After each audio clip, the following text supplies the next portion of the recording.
জয় শ্রীহরি, জয় মহাদেব। আজ আমরা শুনব এক অপূর্ব ব্রতের কাহিনী, বৈকুণ্ঠ চতুর্দশী ব্রত।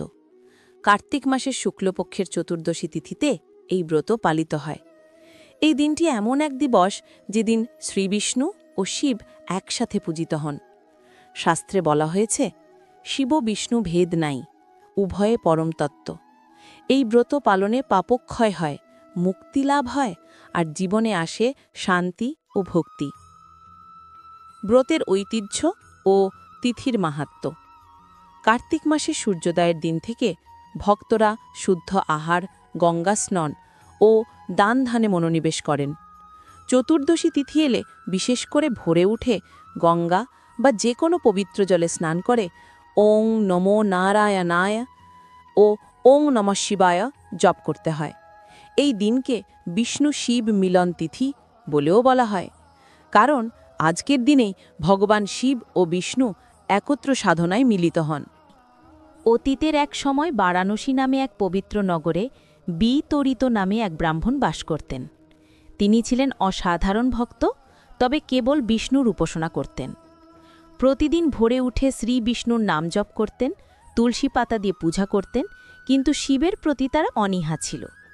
তার মনে ধারণা ছিল শুধু নারায়ণই পরমেশ্বর, অন্য দেবতার পূজা বৃথা। একদিন গভীর রাতে তিনি ঘুমিয়ে পড়লেন। স্বপ্নে দেখলেন এক দীপ্তিমান সন্ন্যাসী জটাজুটধারী, কপালে চন্দনভস্য, হাতে ত্রিশূল, তিনিই স্বয়ং মহাদেব শঙ্কর। শিবজি মৃদু হাসি দিয়ে বললেন, বিতরিত, তুমি শুধু বিষ্ণুর উপাসনা করছ, কিন্তু জেনে দেখো আমি ও বিষ্ণু একই সত্তা।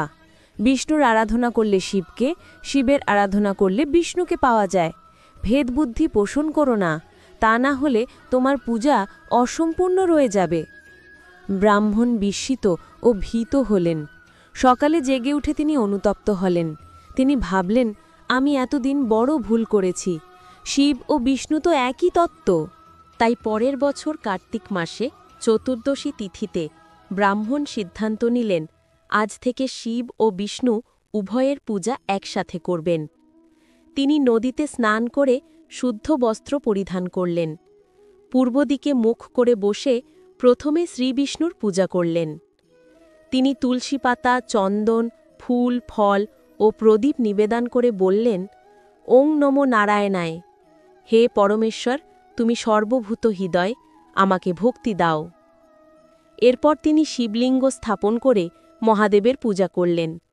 তিনি বেলপাতা, দুধ, গঙ্গাজল, ধূপ, দীপ ও নৈবেদ্য নিবেদন করে বললেন, ওং নমঃ শিবায়। হে মহেশ্বর, তুমি বিষ্ণু স্বরূপ, তুমি ত্রিগুণাতীত। তাঁর এই দ্বৈত পূজায় যেন আকাশ কেঁপে উঠল। একই মুহূর্তে বিষ্ণু ও শিব উভয়ে তার সামনে প্রকাশিত হয়ে দেখলেন, বিষ্ণু মৃদু হাসছেন, তার পাশে শিবজি আনন্দে উজ্জ্বল। দুই দেবতা একে অপরকে আলিঙ্গন করলেন আর বললেন, যে ভক্ত আমাদের একসঙ্গে পূজা করবে তার সমস্ত পাপ নাশ হবে। এই দিন বৈকুণ্ঠ চতুর্দশী নামে পরিচিত হবে। এই দিনে পূজা করলে মানুষ মুক্তি লাভ করবে, বৈকুণ্ঠে স্থান পাবে। ব্রাহ্মণ আনন্দাশ্রু ঝরিয়ে দেবদ্বয়ের আরাধনা করলেন। সেই দিন থেকেই বারাণসীতে এই ব্রত শুরু হয় এবং পরবর্তীকালে সমগ্র ভারত জুড়ে প্রচলিত হয়ে যায়। ব্রতের নিয়মাবলী। ১. প্রস্তুতি। কার্তিক মাসের শুক্লপক্ষের ত্রয়োদশী দিনেই ব্রতের প্রস্তুতি শুরু হয়। সেদিন থেকে ভক্তরা নিরামিষ আহার করেন, সকাল ও সন্ধ্যায় প্রার্থনা করেন। ২. স্নান ও উপবাস। চতুর্দশী তিথির প্রভাতে গঙ্গা স্নান বা পরিষ্কার জলে স্নান করে শুচিবসন ধারণ করতে হয়। এই দিনে অনেকে উপবাস পালন করেন। ৩. পূজার সময়। প্রথমে বিষ্ণুমূর্তি বা শালগ্রাম শিলার পূজা করতে হয়, তুলসী পাতা, চন্দন, ফুল ও প্রদীপ নিবেদন করে। তারপর শিবলিঙ্গে দুধ, বেলপাতা, গঙ্গাজল ও ধূপদীপ নিবেদন করতে হয়। ৪. মন্ত্রজপ। ওং নমো নারায়ণায় ও ওং নমো শিবায়, এই দুই মন্ত্র একত্রে ১০৮ বার জপ করলে ব্রতের পূর্ণ ফল পাওয়া যায়। ৫. রাত্রি জাগরণ। রাতে ভক্তরা নাম সংকীর্তন করেন, বিষ্ণু শিবের কীর্তন শোনেন ও জাগরণে ভক্তিগান গেয়ে কাটান।